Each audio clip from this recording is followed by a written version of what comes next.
Welcome to part 2. This is the part where we take that Tesla hood that we've been working on and we're going to do airbrushing, some graphics, and some other stuff. It's going to be a great video. I'm going to get right into it and roll. Today we're going to be doing some airbrushing and some logo and some cool stuff coming off of that. We're working on a Tesla hood. So I plotted out some Tesla paint mask, and we're going to be working with the Riot airbrush colors with the Badger airbrush. This is kind of my normal go-to. The customer just wants something to where it kind of goes with the Tesla, but his favorite color, and the Tesla's already done all in green on the Tesla bluish black color. So we're going to get started on this. If you guys want to see how I prep the video, if it is not in this one, then it will be in part 1, which is we prepped it. We talked about some problems the hood had, and we painted it and cleared it. And then we prepped the clear for this airbrush technique. So follow along. It's gonna be a fun one. Okay, how to make a bright green. We don't add white. White kills color. Next day, for you guys, it was a couple seconds. We let this sit overnight, dry out. It's pretty dry. My fingernail barely goes into it. So what we're going to do is sand it down with 600 grit. This is all in preparation for airbrushing.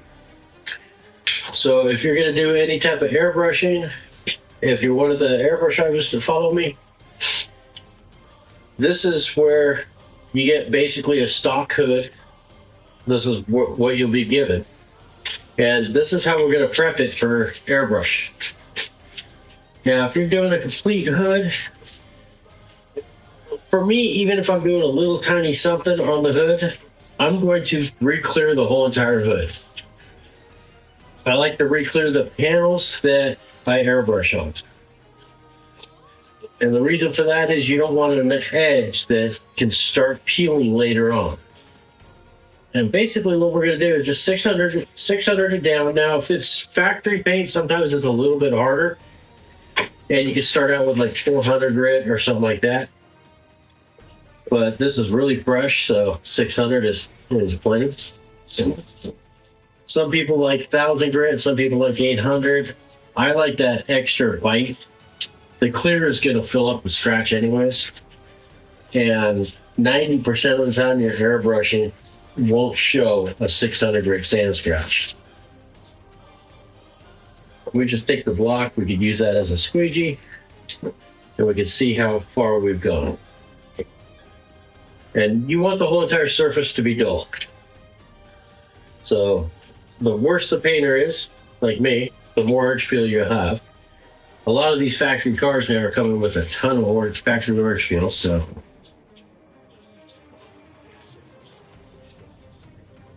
And some people just use Scotch-Brite pad, which works great. I like sanding it a little bit flatter.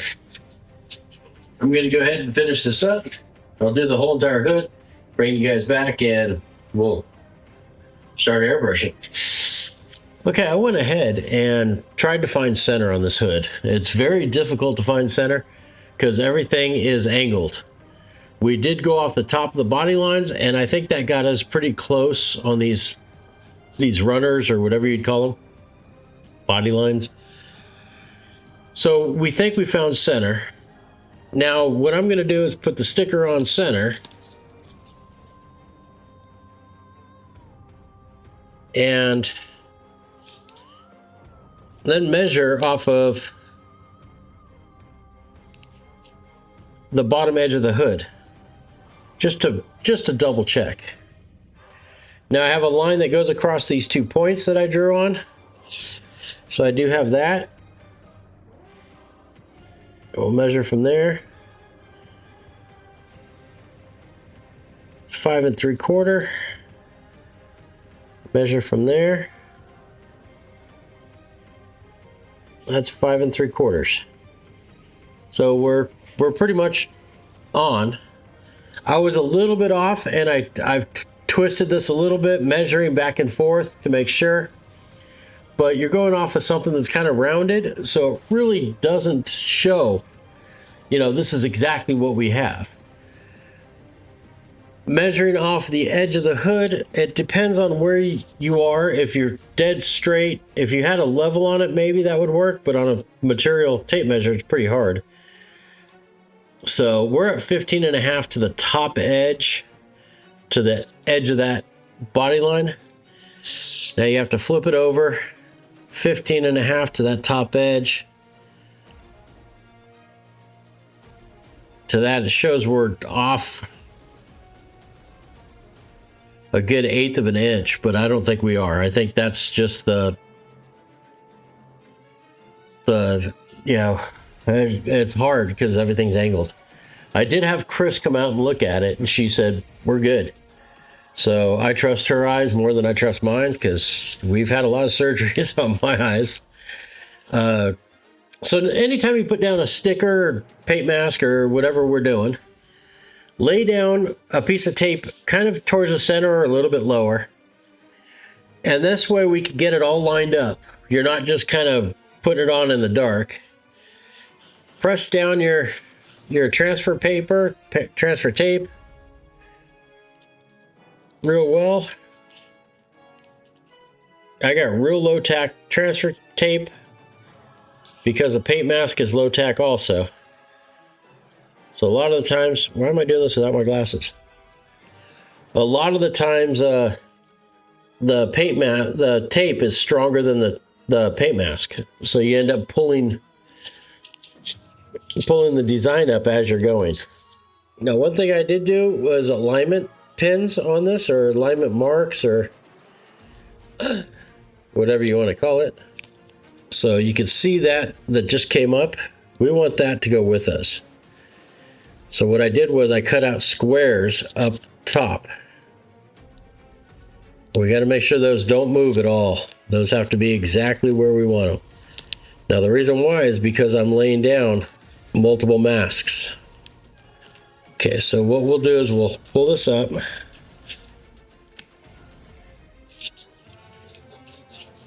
Pull it to the tape line.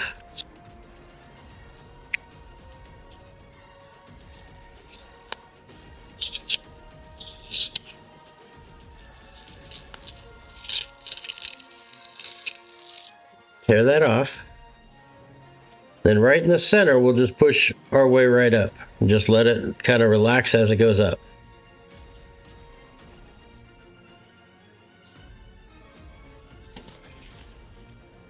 Then we can pull off the bottom, the tape on the bottom. You could have left that on the paint mask, but I mean the transfer paper. Peel that up, slide that out, push that down center. And now we just burnish it out.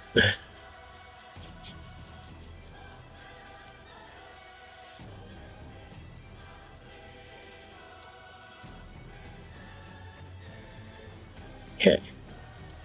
Now we pull off the paper. We're ready to spray that.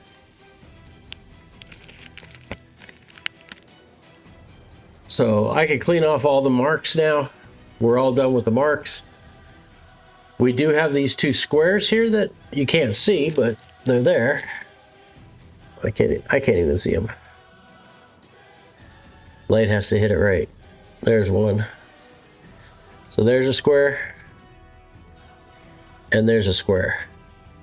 Now I did this on the program, so that way when I go to peel off the paint mask to put down the other paint mask, I can leave those squares there. And that'll help me line up what we're doing.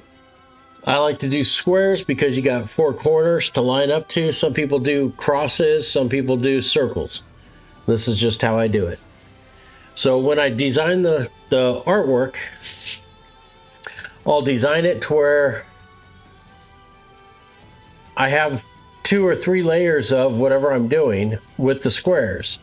And when I copy this, I'll grab these two, copy it, and paste it over here. Then I could grab whatever's next and those two and grab it and paste it and just keep doing that to where everything stays aligned. That's the way I work with multiple paint masks, where you're working on top of something. So now we get just basically mask off this, because we're going to spray some bright green. Now remember to mask off those two squares. I think that's probably far enough, but I'll go a couple more because the body line comes up. So when I'm spraying the green, I don't want it to catch it. Okay, so now I'm ready to airbrush. I'm gonna set up the airlines, set up the airbrush, and I'm gonna put some adhesion promoter inside the airbrush just to get some extra adhesion on this. Okay, I got the airline all set up. I had to change the fittings and everything else because everything was leaking. Leaky air hoses drive me nuts. As my airbrush started leaking. Okay, so I got the Renegade out. It's a Renegade Chrome. Gonna put some Mustang adhesion promoter in it. Now, this is the hardest way to do it. I should have it in a little bottle, but Mustang adhesion promoter seems to be the best for me so far. I've tried a lot of the different ones, and I don't really trust them. This one I've trusted. Now, when you shoot this stuff down, you don't have much time before you go back over it with color. So kind of be ready with your color as you do this. Now you want to spray it on medium wet.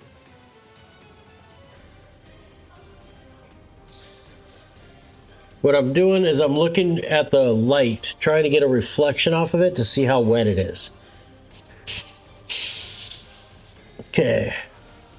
Now we let that sit for just a couple minutes.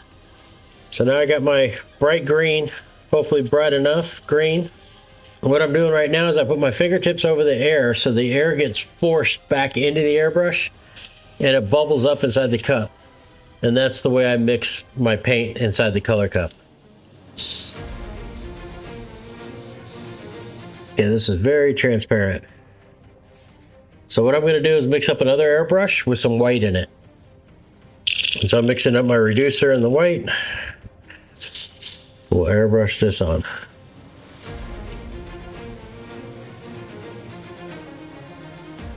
When you're spraying your airbrush paint, you want to make sure it's going on pretty wet, not like runny wet, but not dry to where it's like dust on the surface. You want to make sure that you're getting that chemical into that clear that's below it.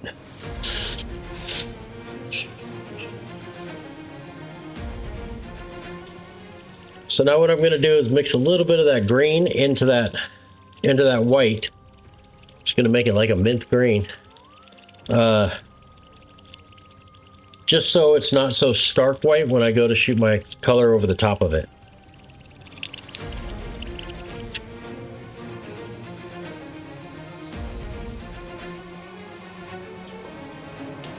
Okay, now this we're just making, we just want it all one layer. Make it nice and smooth. Okay, now we'll switch back to the other airbrush with what I hope is bright enough green. I'm gonna add a little more yellow to it, see what we get.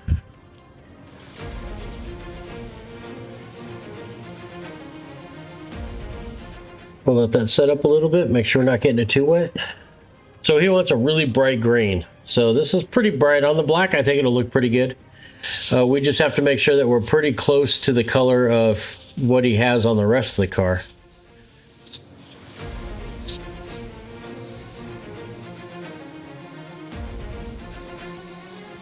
So I might go a little more yellow. I just don't know if my colors are pure enough.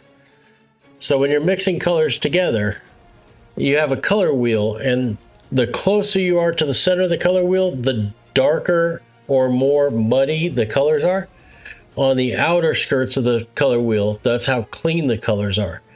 So depending on what colors I'm working with in the paint line that I'm using depends on where those colors are. So I'm using a light green and a bright yellow, which could be they added a little bit of white into those colors, which muddy them up to get them to be a bright green or a bright yellow. So what you want is as pure on the outside of the color spectrum as possible on your pigments when you're mixing custom colors.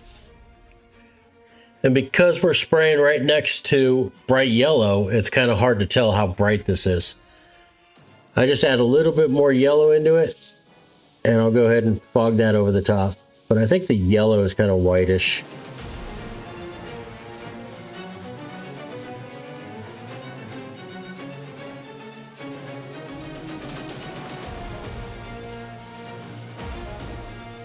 Okay, we'll call that good. I don't want to build up too much color.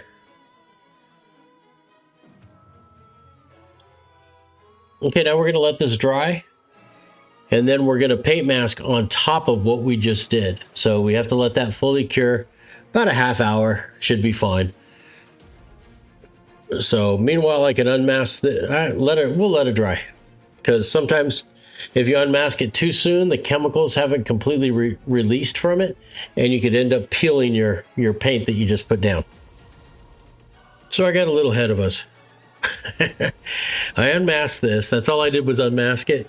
I was going to try to figure out a different way of doing it because the green didn't seem bright enough to me next to the yellow. As soon as I got the yellow away from it and it's back on the... it's not a black hood, but it's like a charcoal gray hood. It looks pretty bright. I think it's good enough. So I started masking off a vent because we're going to shoot the inside of these vents. And I know you guys don't want to watch masking. I wouldn't want to watch it. But I'm going to show you just a little bit of how I lay it out. And then we'll just fast forward it or whatever. We'll figure something out. So 1/4 inch fine line. The green stuff has more flexibility. The orange has less flexibility. So that's I'm using the green. I could use orange for this. That wouldn't be an issue, because I'm not really curving anything.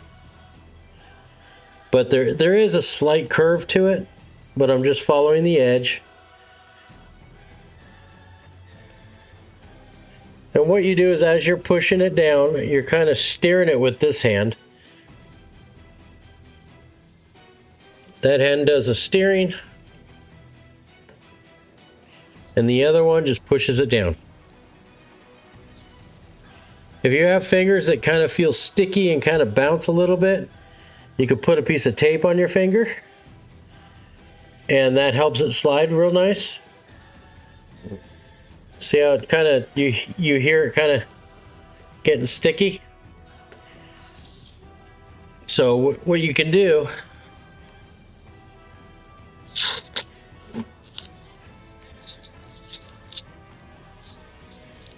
throw a piece of tape on your finger. So now when you push down, it just slides on it. Now we're just going to go across here.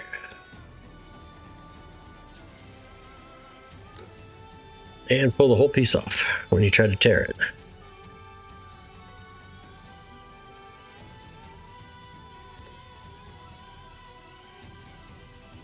Feels good.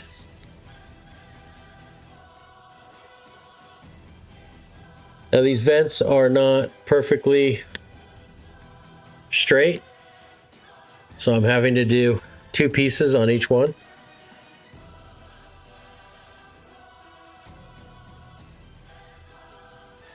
I'm just trying to follow the edge the best we can. Now today's not a great day to be painting and masking and all that. You really don't want it to be too hot.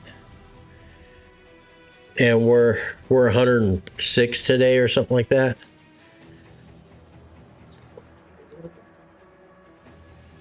So the tape is going to try to walk on me.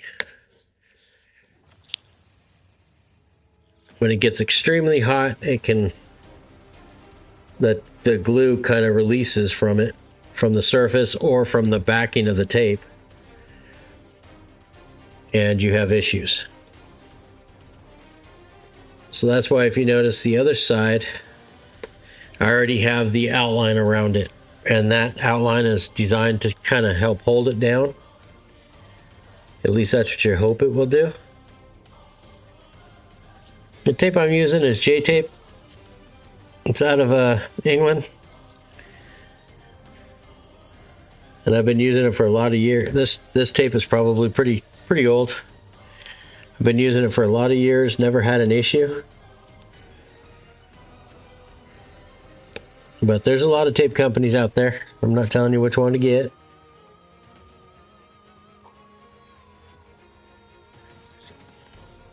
We need to do a little correcting here.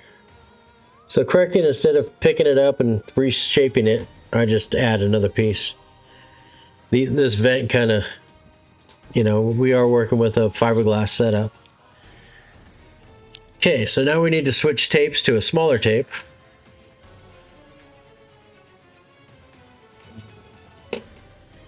And I got two of them here. I like the really small one. We're going to use that for doing this arc. I can set that up on that corner. So now you don't want to stretch the tape too much, but you have to stretch it a little bit to do these corners. And when you stretch the tape, that's when you run into problems. With the tape kind of peeling back and not staying in the corner. So I'm going to push that down hard.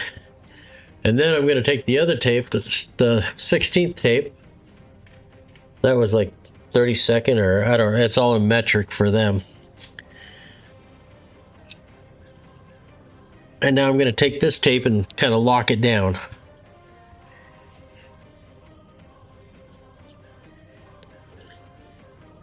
Like whenever you do flames and stuff like that, you want to lock down all your corners and all your tips. So if you're doing it and you're going to let it sit overnight, then you want to tape it all up. Or even when you're taping it off, you might want to put a lockdown piece of tape on it. This tape has no curvature whatsoever. So just make sure that you're all stuck down and nice and clean.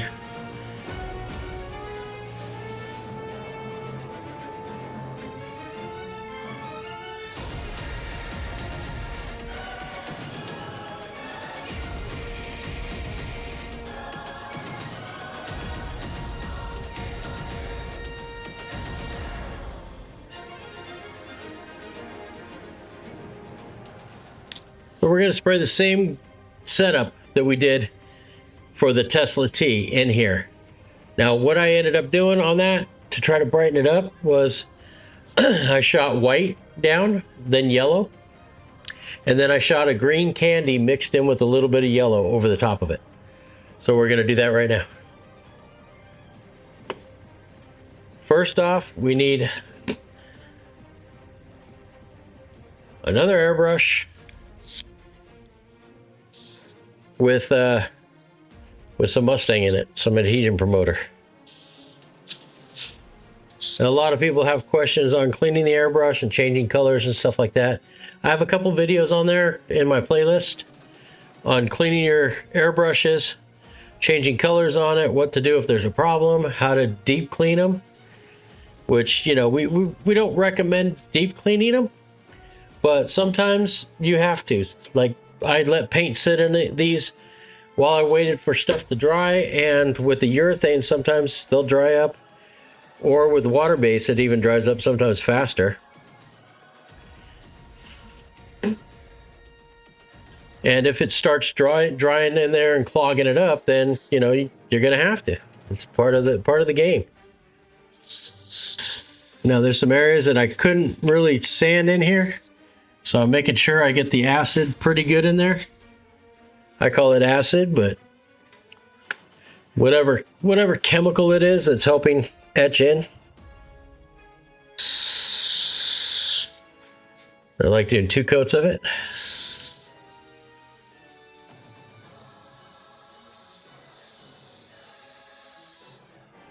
And this is also pretty fresh clear, so no matter what we shoot on this, is going to try to etch into it a little bit.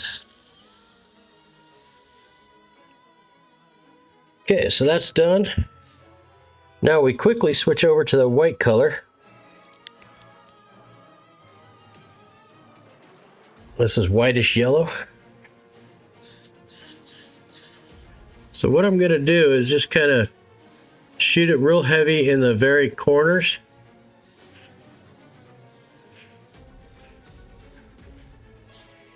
And then fade it out, because we want the look like it's glowing down deep,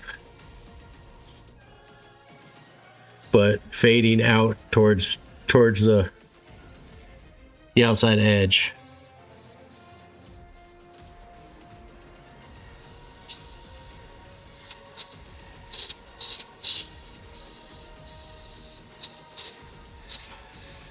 So I'm hoping you guys can see this. Hoping the cameras are set up right. I'll try to zoom in the best I can when I'm editing.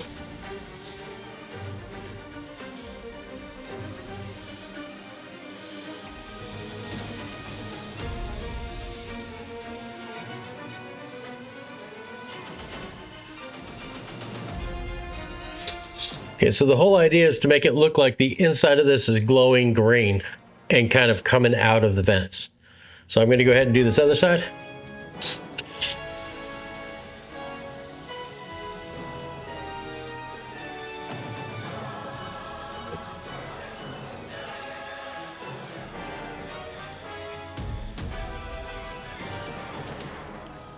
Okay, now we'll shoot that green candy mixture. Okay, so I went and got some slow reducer. It's drying on me a little too fast, so I want to make sure that's not an issue. So I mixed up a little bit, and now we're going to spray that in.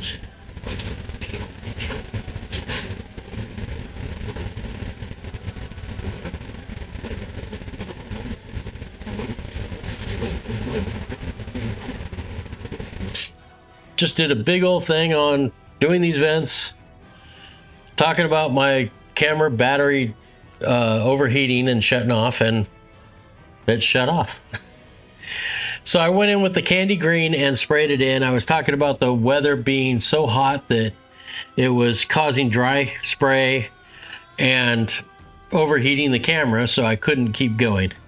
So I held off on this vent and went ahead and did it. So I'm gonna have video overhead of me doing it, but I won't have any audio, so we're just gonna go ahead and go with it. This is, you know, story of my life, not having a camera person to sit there and watch the camera, babysit the camera to make sure it's working. So I just went to town, and, you know, I guess that's why we have two cameras. So I'm gonna go ahead and continue working on the T. And what I was talking about in these vents is we just want a glowing look to it. And then the inside the glow, the whole idea behind it is sparks and lightning is going to be coming out of the vents because there's so much energy in there. It just wants to get out. So that's our little story behind it. And then the T we're going to do kind of glowing with lightning and sparks coming off of it. So let's get to the T and let's get some of that done. The paint's staying a lot wetter, a lot longer. So it's going to flow in a lot better.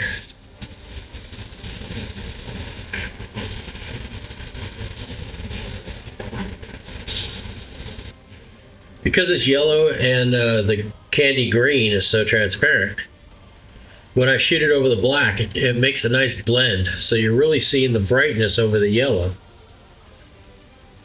And then when we hit the darker area, the black area, I'm calling it black, but it really is charcoal gray with a lot of blue pearl in it. The color just kind of blends out. Now we don't need the center line anymore, but we do need those squares. So we have to make sure we don't hurt those squares at all.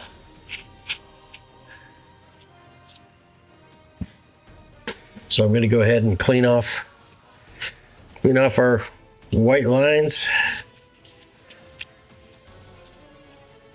Make sure there's no chance of any of that showing up.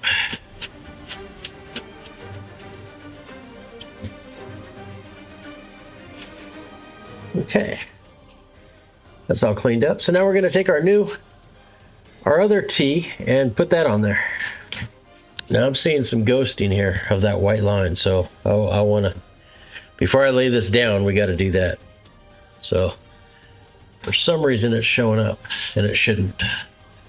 So I'll take a little Scotch-Brite and just kind of hit the area.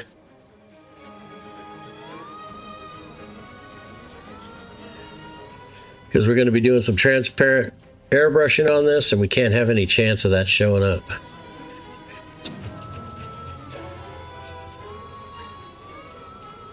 The Stabellas are not supposed to leave a mark.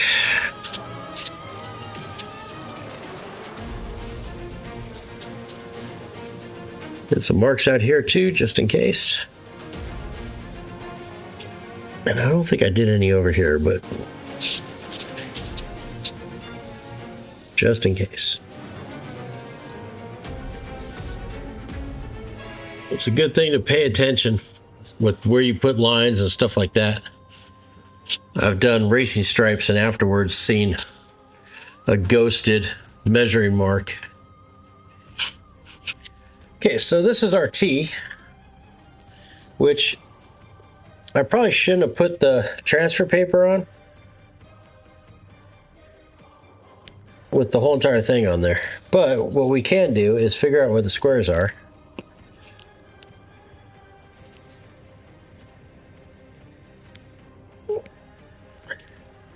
So there's a square, we take that out.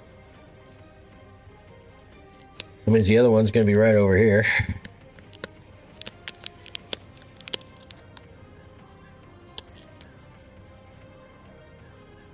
Or am I sideways? I'm sideways. Here we go.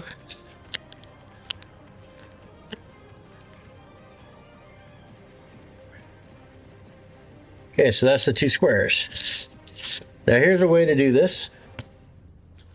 Okay, so what we'll do is we'll peel the backing, peel the paint mask off just where those lines are.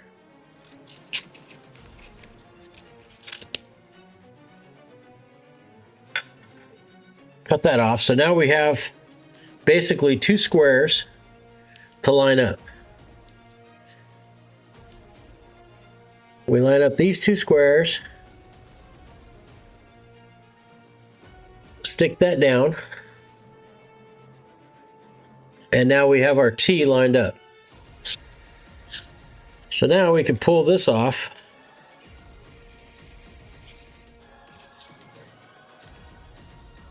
That's the part we need. Don't take out the center.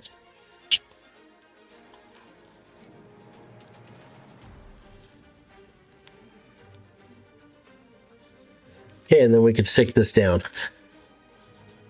Now we can pull this off because we don't need the paint mask around it. We just need the paint mask over the top of the T.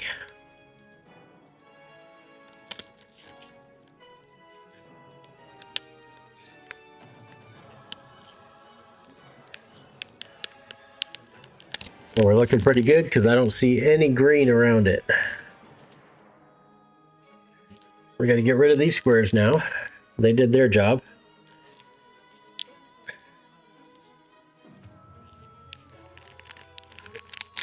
And now we're going to do some glow and some lightning coming off of that. So let's go ahead and clean it again.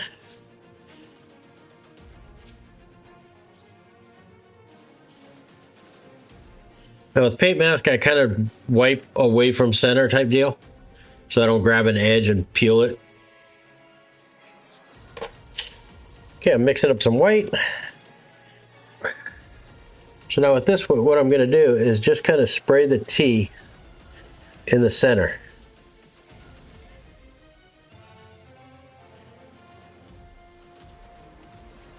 Because I just want the glow around it.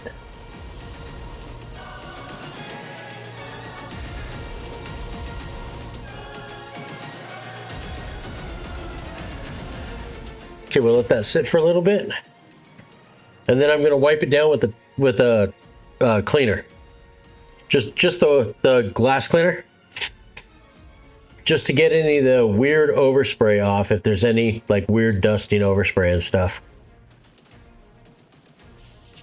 So I'm just kind of wiping it off. The carbon fiber has some decent static in it, so I want to make sure that I'm cleaning the overspray, because the static will create its own kind of pattern. So I want to make sure we don't get any weird patterns, because when you're doing such a fine kind of mist over it, it'll attract and kind of model.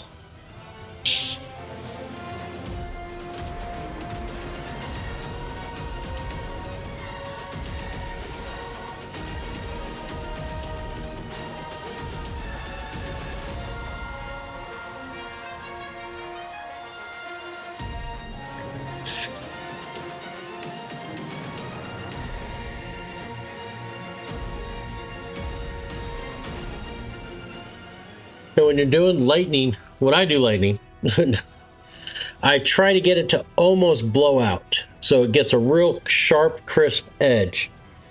So it doesn't really look like an airbrush line as much as a paintbrush line.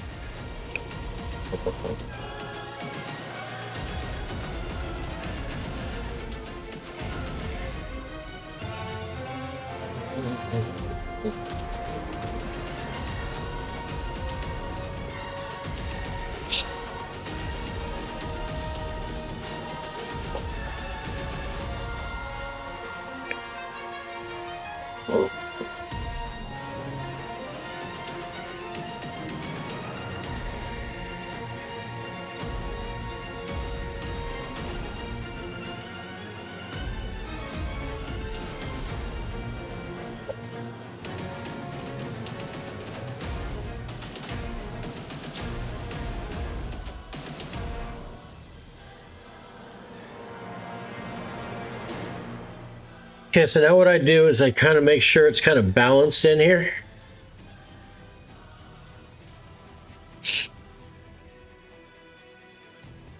We want to make sure that it kind of looks kind of even, but not necessarily being even. Weighted properly, I guess you'd say.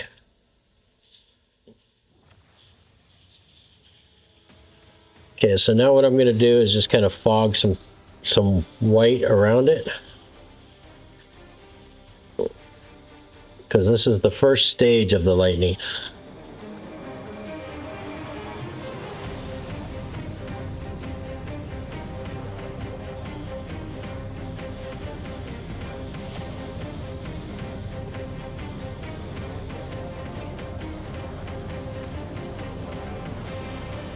So this is what I'm doing now, is creating the glow that's going to be around the lightning.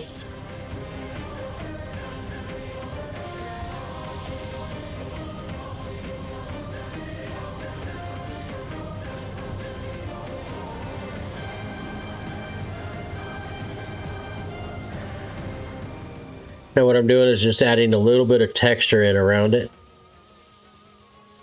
And this will all just kind of glow in the green that we're going to lay over the top of it.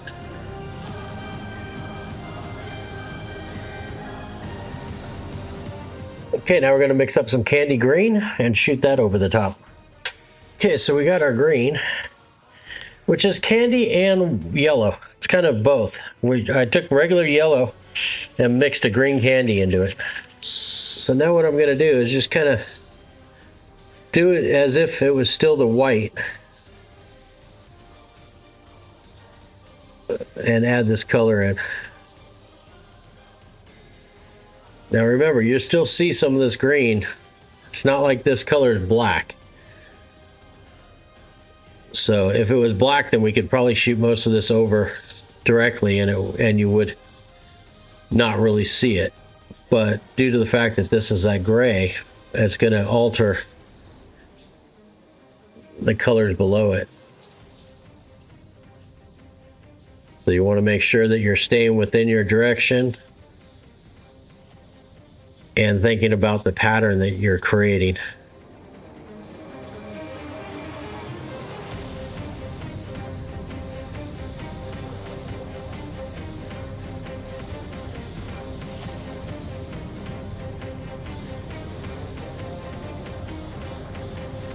So this will be our background layer.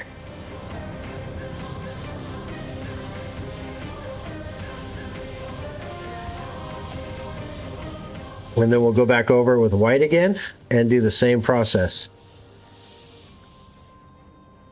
Okay, so now I'm going to mix up some white or just go back to the other airbrush and do the all the lightning over again. Now we don't have to follow the exact lines. Actually, we try not to. Because lightning is kind of like a whole bunch of bolts that kind of wrap around itself.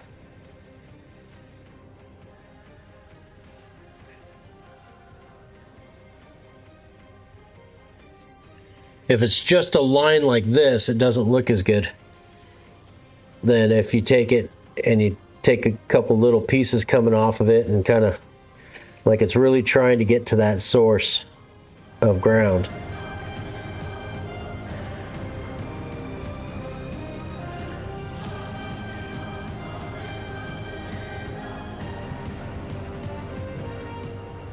And it all kind of flows the same direction.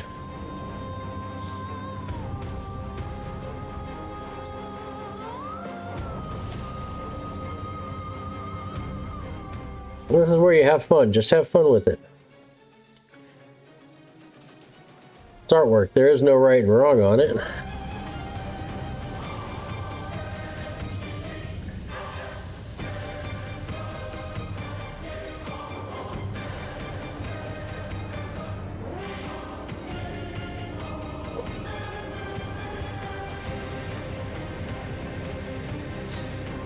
I'm basically just kind of following each line, kind of adding to it.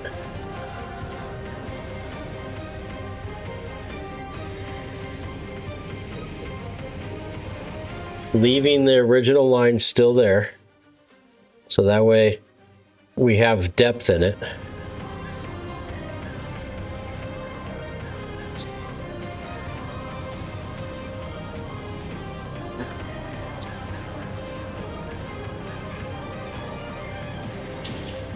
Okay, I'm going to add a little bit of a glow back around.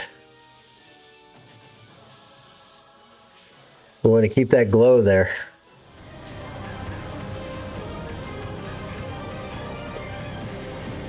Okay, now I'm going to come in with that green candy again.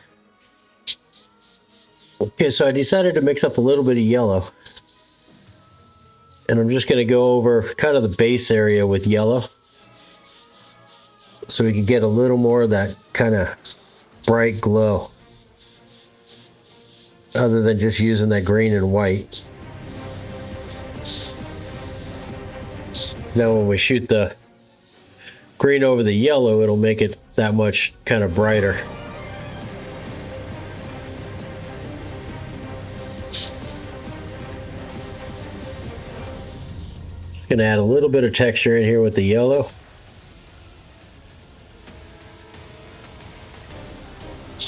Okay, now let's get that green out.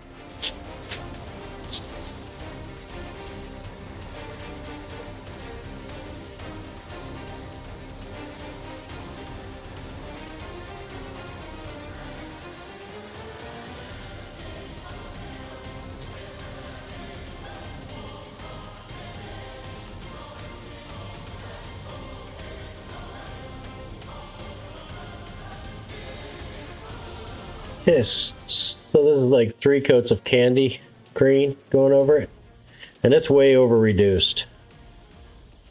So I'm just trying to hide the yellow and kind of just make it look like a nice bright green, not a yellow.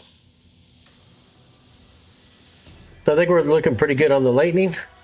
So what I think we're going to do is just a white halo around it to separate the green of the logo from the green of the lightning.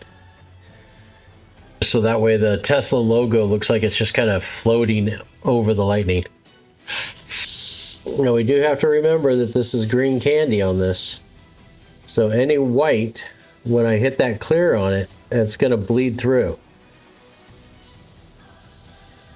So we'll have a little bit of a green hue to this white.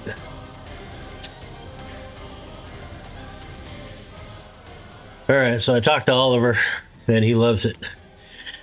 But he doesn't know that this is masked off, so he thought this was the finished deal. And he still thought it was really cool. So let's see what it looks like with that logo popping out. Get me on some spectacles.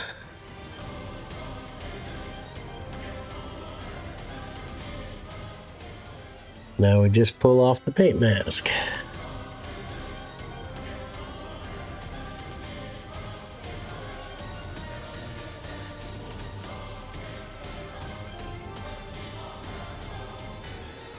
All right. So now I want to take some of the lightning bolts and bring them over the Tesla logo. So we'll do the white, yellow, and then some of the green candy.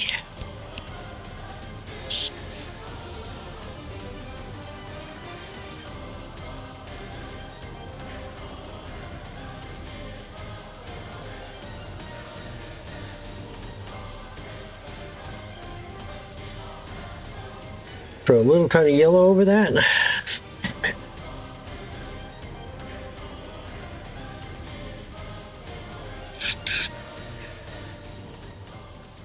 Okay, now we'll throw some green candy over it. So we got to keep this kind of tight.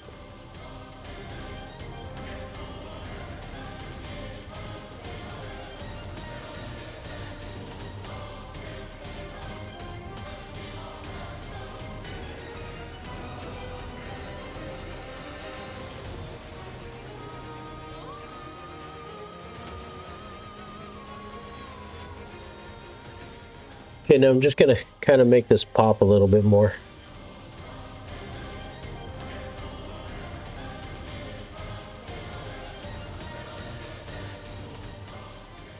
Kind of like the brightness of the white kind of going over it just slightly.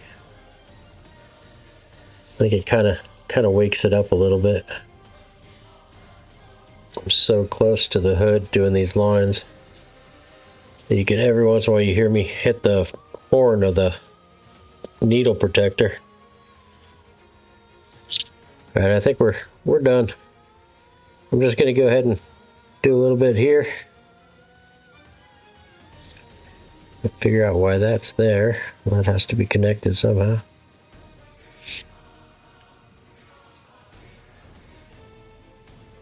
Okay, tomorrow we'll hit the hood vents. We got to do some type of electrical storm coming out of the vents. So now remember, there's green candy in this. So when I put the clear coat over it, it reactivates that dye. So that dye is going to bleed through a lot of this. So the green will actually kind of resurface and kind of take out some of the white that we have and make it kind of like a really bright green. Or if we were doing this in reds, it would turn it all pink.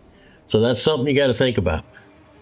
I think one last thing we'll do tonight is we'll go ahead and unmask these. Just so that way we're not leaving tape on overnight. And we're done with what we're doing there. All right, let's get these unmasked. Now, one thing I noticed about this rice tape is it sticks better than the tape holds together. So it comes off in like a whole bunch of little tiny shreds, which can be annoying. One good advantage of this tape is, though, it releases softly. So I don't have to worry about it pulling paint off with it. But it is super thin, so it's a little hard to start. And when it shreds, it's annoying. I think if it was made just a little bit thicker, same glue, same concept, just a hair thicker, and it would be.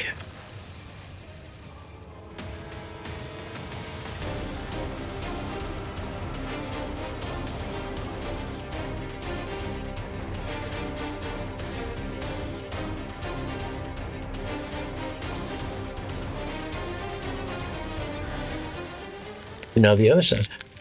Now one of the disadvantages we had was it was over 100 I think it was like 106 today.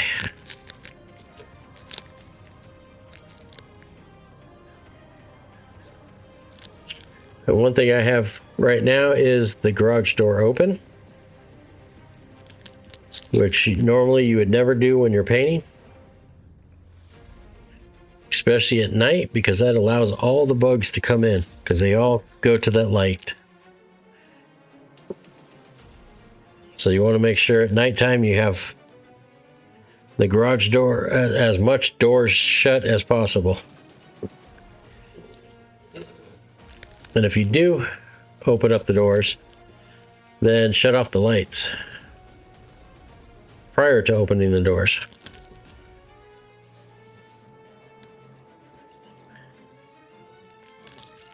So if you want to let air in or vent out or anything like that, make sure the lights are off when you open up the doors. If you're going to have a door open while you're doing it,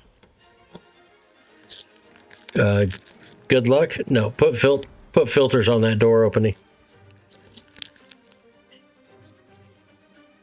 Just even like air conditioner filters.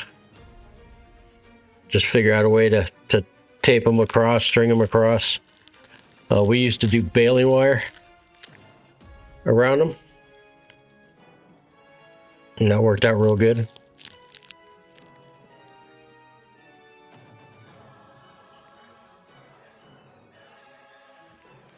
All right, we're unmasked. So tomorrow we'll wipe this all down. We'll make sure this is all clean, and then we'll do some type of electricity coming out of these ports. So until tomorrow morning, for you guys, it'll be like this. I told you it'd be just like that. New day. We decided to make this almost look like it's a vent that is glowing, almost like it's whatever's happening in here is kind of pushing it out. Think of like a manhole cover. If fire was underneath it or something was happening underneath it, how it would kind of glow around the outside edge. So that's kind of my thought process on this. So we're kind of creating as we go and, you know, just adding to. It's kind of how these things snowball. I mean, how these things work. So I'm going to go ahead and mask this off. I already masked off that side. I tried to do one side to kind of speed things up, but even this, I don't know if you guys want to watch, but we got 3 different size fine lines, 2 different sizes, 3 different sizes. And what we're going to be doing is around the outside big edge, the bigger curves and the smallest curves. And then we'll also just mask off to hold it all down as we go. So let's get started. I felt a little bit of glue in there, a little adhesive left behind from that tape. Like I said, it was really hot yesterday. Today is not, it doesn't feel as hot, but it is humid. And for Californians, we don't do humidity.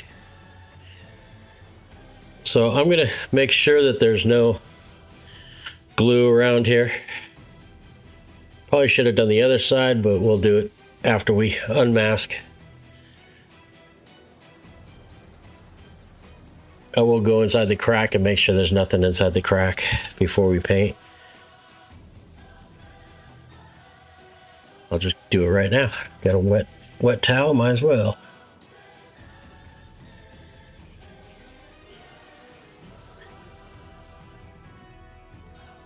This lower corner was really hard to mask. It's such a tight curve. And with the heat today, the tape wants to roll. So that's kind of a problem we have with heat. Another problem with heat is when you tape something off, the glue just separates. It wants to just walk.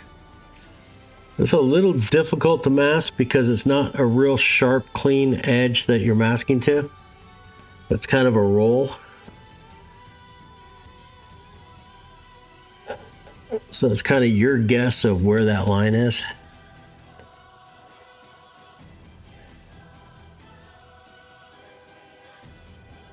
I could have done this with this tape.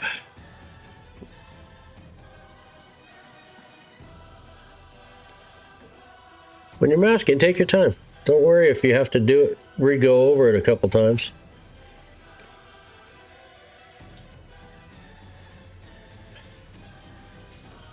The only thing that makes you in a hurry is yourself. Deadlines and customers can wait.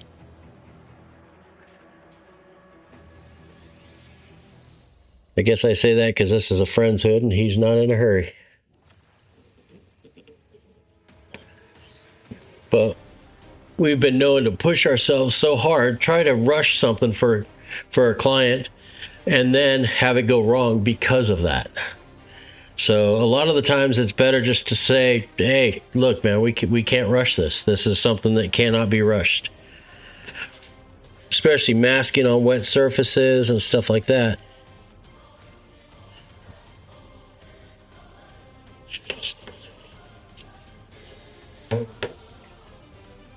Now instead of tearing that, I'm going to take my scalpel, I think.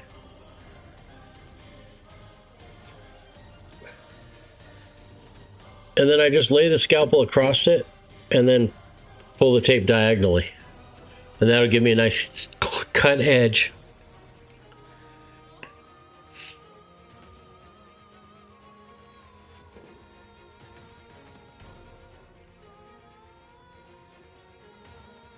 Yeah, we're trying to focus on a kind of a blurry line. The line is not nice and crisp, so the tape edge is, but the line isn't.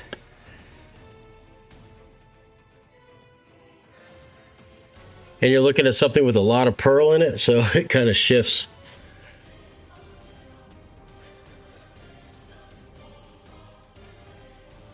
Okay. I'm going to be going back and forth camera to camera because I have to get my own way.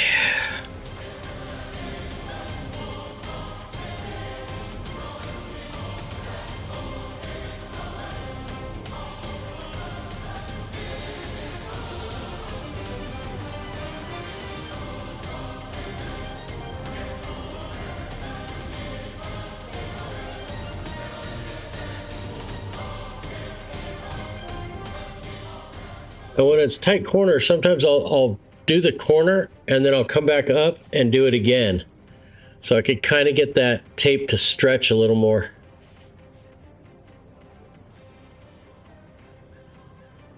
And we hate stretching tape on corners because that's what makes it kind of have release problems.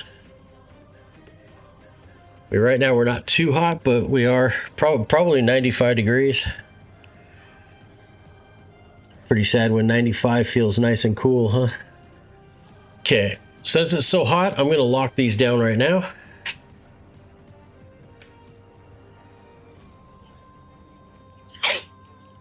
Which you just put a piece of tape across it.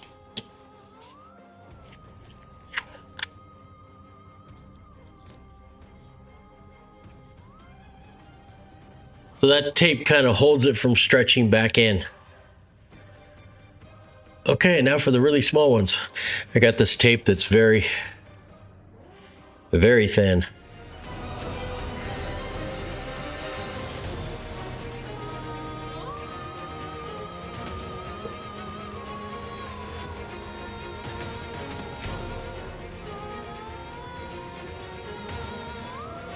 Now we could take the blade and just lightly press down. And follow that tape around.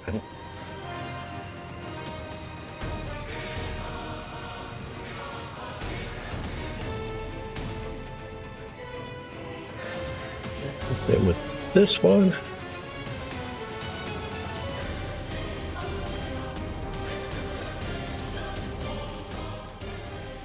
Now what I use is an X-Acto handle with a scalpel blade in it. And it fits kind of loose, but it holds. Scalpel blades are a little bit thicker. Reverse that. Scalpel blades are a little bit thinner. Okay, this one down here I sit down for. And I guess I could just put tape down and cut it, but I really don't like cutting on surfaces, because if you cut into that clear, which there's almost no way to not cut into that clear. You can damage. You can damage and start a peeling point or whatever.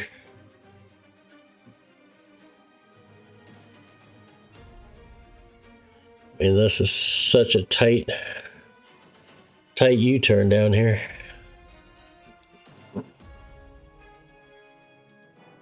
Might have to take a chance because this one isn't wanting to. It's a tighter corner. Let's bend it on itself. Bend it on itself again. Now let's see if we could just lay that bent.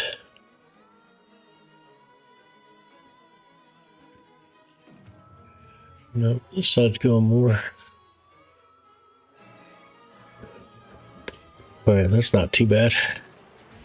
Let's get a piece of tape on that stat. It's like the rice paper is just way too thin. Oh, I'm calling it rice paper. I don't know what it is. But it's super see-through and very, very thin. I mean, I love the fact it's see-through because doing this type of stuff makes it real easy.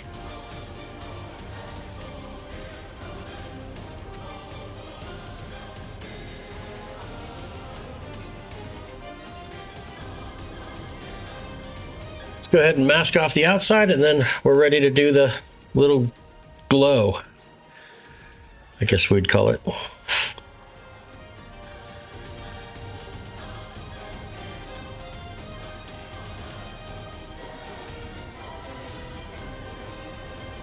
Okay. Now I just got to put the white tape on it, and then we're ready to create a glow.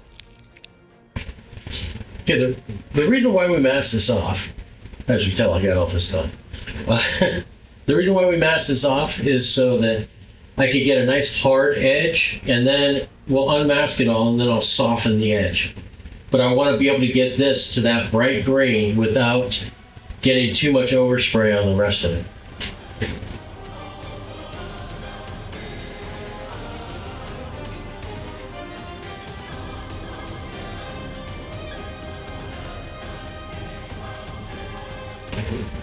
So in the comments down below, let me know what you guys would do differently. What would your ideas be on this hood? And we do the white so we can make that green really pop out.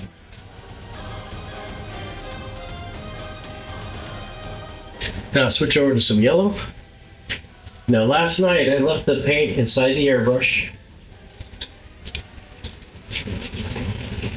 And I put some super slow reducer on the top edge of it. So that way, we don't have to worry about it drying in the cup. I mean, it's not a great practice to have because if the packing's slightly leaking, then it goes into the body of the airbrush. And that is probably why I have to do deep cleans in my airbrush all the time.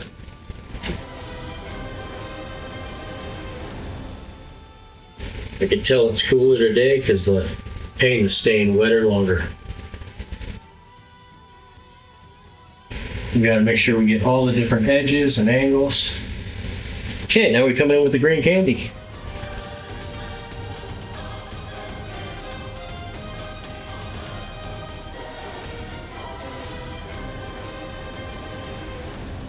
Now he has underglows on his car, lights that light up underneath the car. So this will kind of go with that theme also.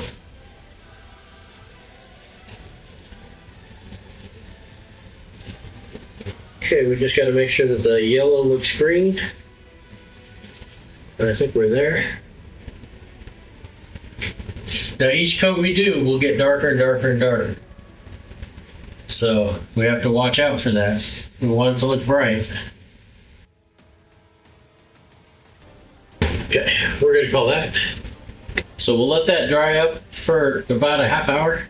I'm going to go ahead and start unmasking, and then we can go in and do the glow. And I'm not going to do any electric bolts, electricity coming out of the crack of the vent, basically. I just want that to glow. But out of the ports, we're going to make it look like, okay, electricity's in there and coming out. At least that's my thought. So I don't know if I could zoom into this, but this is what happens. The tape kind of rolls off. So you can see how the tape is across our deal.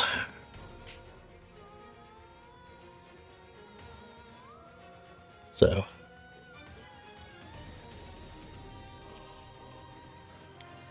what it could do is peel the paint with it, pull the paint with it. So we'll go ahead and get that off. Now, because we're doing a glow, if it's a little messed up around the edge, we can save it.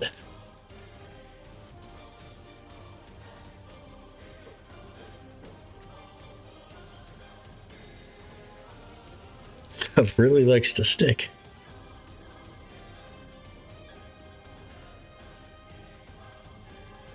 So now I got to worry about glue there.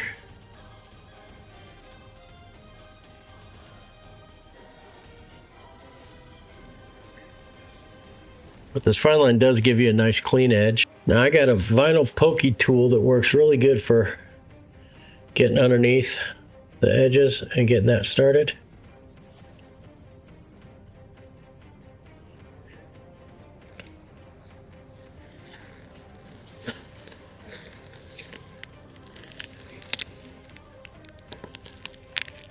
Okay, so that's our look now. So now we'll make this look like it's glowing. So that side over there started peeling, started lifting up, and this side did. So, this one did.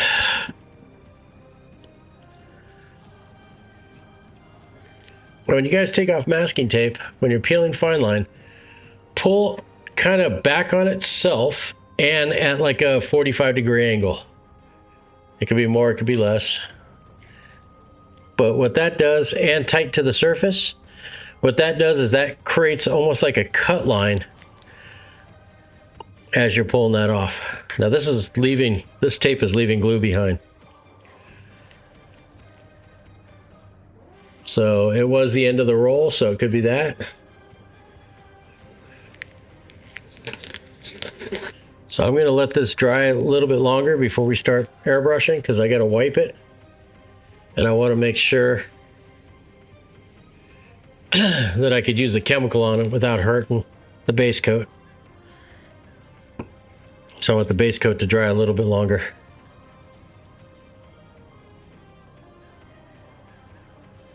So I think I'll go to lunch, and then after lunch we'll come back and do the glow. Yeah, sounds like a good idea. Okay, so now I'm just gonna wipe off and hopefully we get all that glue off.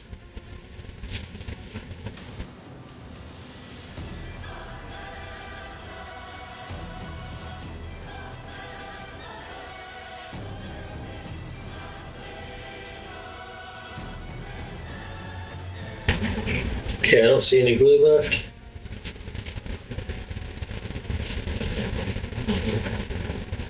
All right, let's get to making this look cool.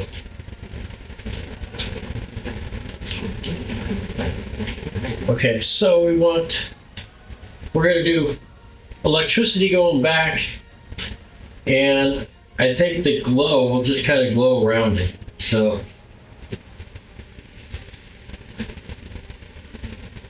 just gonna shoot a little bit of white.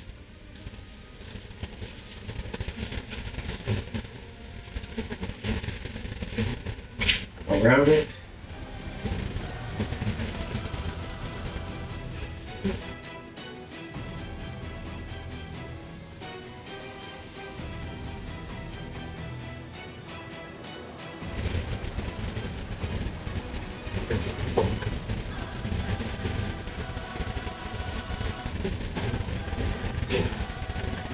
Okay, that'll be good for the glow. Let's go ahead and shoot some candy on that.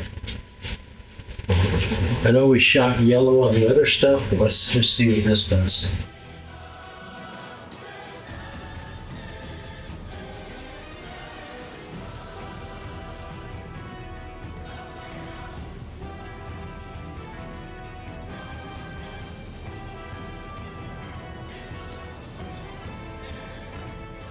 more.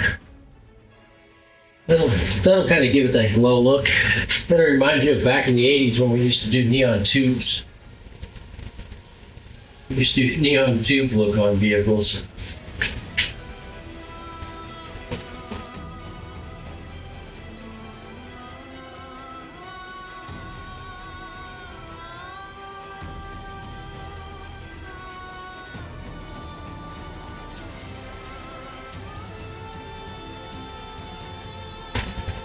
Stand back and look at it. Does it look like it's glowing?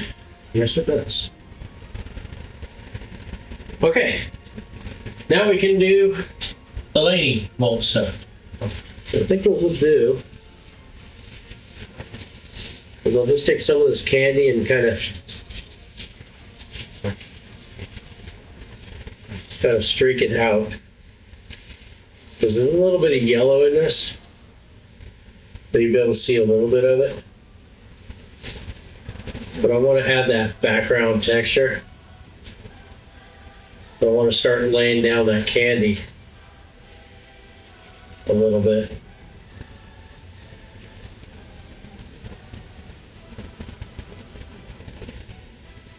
Texture's kind of smoke, fire like ish.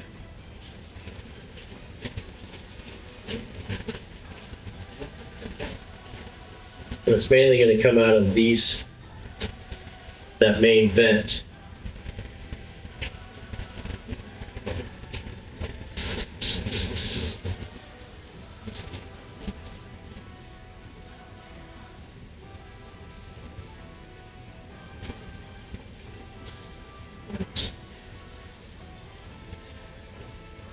So it's kind of like how you would do your fire. Your realistic looking fire as your background. This is just putting the green candy over it. So this will start the shape. It'll also give us some of the background.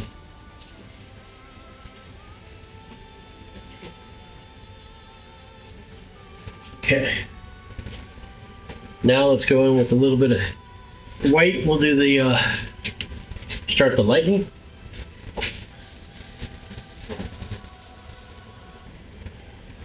I think I'm going to lower the hood down. So now I can work right in front of me. All right, now we can start the lighting. Hood's down lower, a little more comfortable to work with.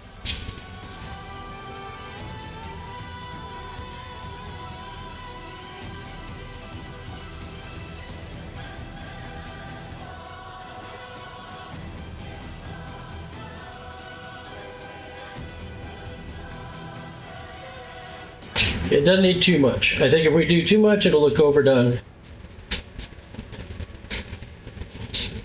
I want to just kind of bring a little piece out here.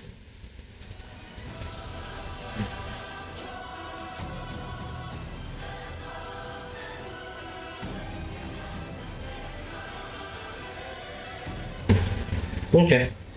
Now let's add a glow to it.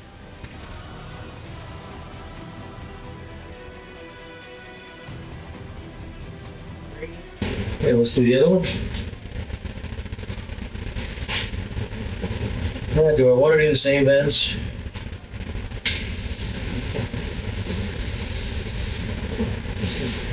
I do, but I don't want it to look the same.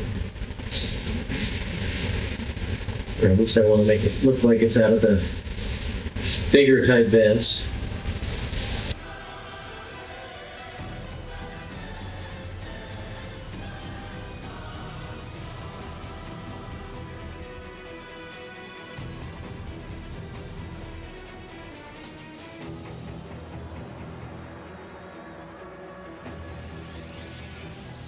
Stand back, look at it, make sure it looks kind of balanced. Switch over to the green. This is where it's really nice to have multiple airbrushes.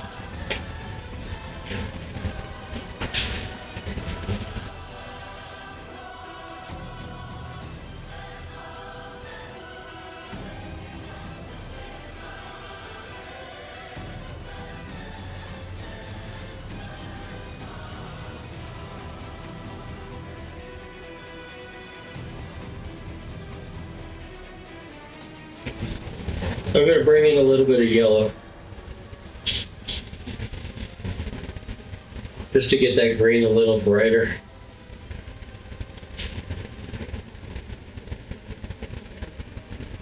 And I do a little bit of background on it too.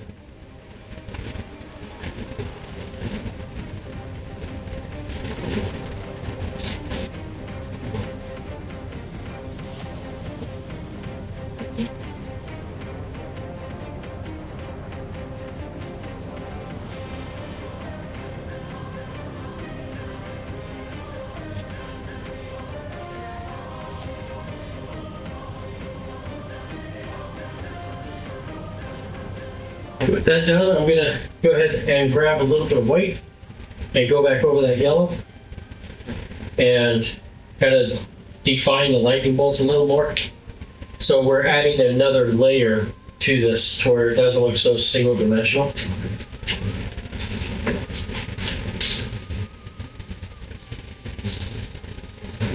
And we can get a little finer on the detail.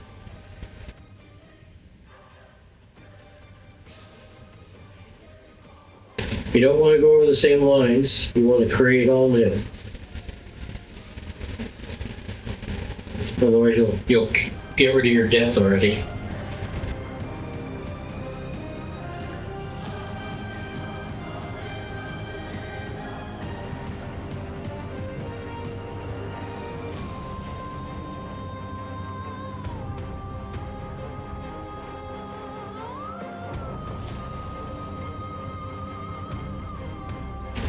Okay. A little extra design there. Let's add onto this.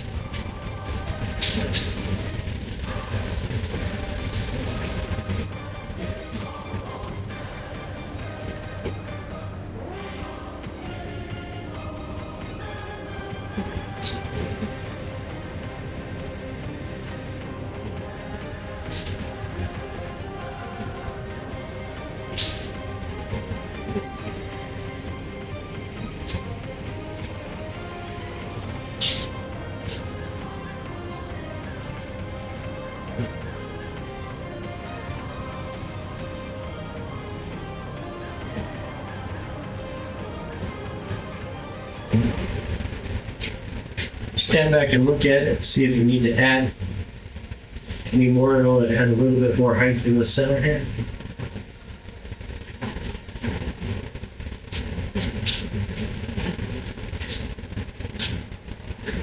Okay, we'll throw a little bit of green over the top of that and call it good.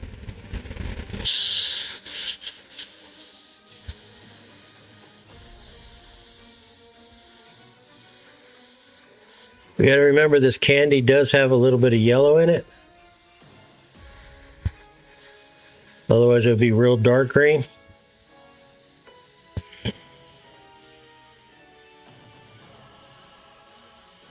So we have to think wherever we shoot this candy is going to show.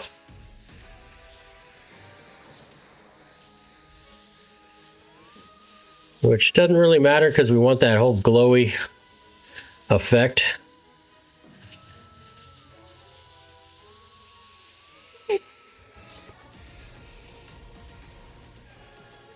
But we have to make sure we cover that yellow. So getting all the areas in between.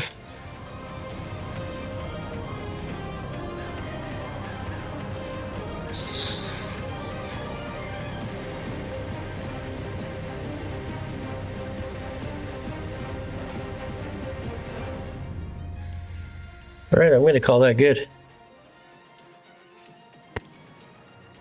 Pretty much done with the airbrushing now.